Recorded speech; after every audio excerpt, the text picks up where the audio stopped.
Salom, tanishing. Mana bunisi Sita Rampratovning qizi Gita bo'ladi. Nargisi Vasiliy Popovich Indrajit. Bunisi eri xotinlar bular. Bular eri xotinlar.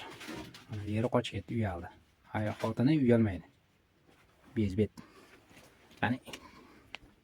Indamay turadimi? Xotini.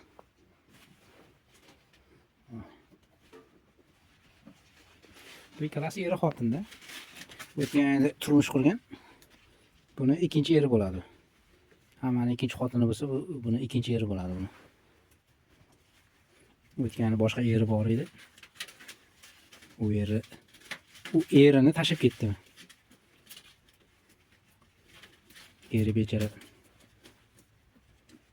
4 ta bolasi bilan haydalib ketdi. Hozir eriga aliment to'layapti.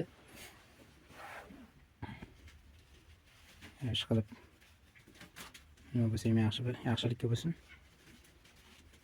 Yorug'roqqa chiqaraylik. Ay xo'jana. Yerini rashkiga qanaqa kelib oldi. Bizning rayi protektorasi ham. Indamay turadi. Bu quyonlar katta quyonlar. Bu dinozavrlar avlodi hisoblanadi.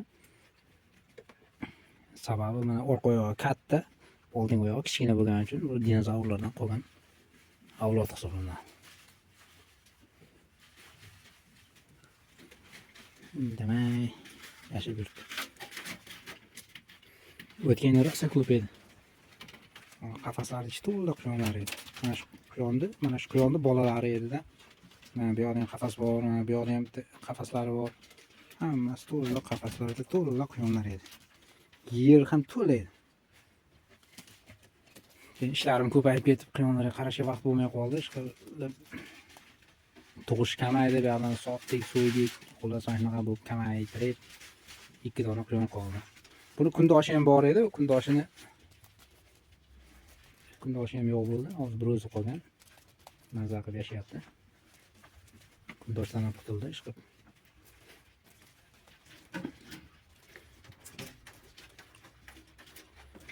Bular dinozavrlar avlodi hisoblanadi.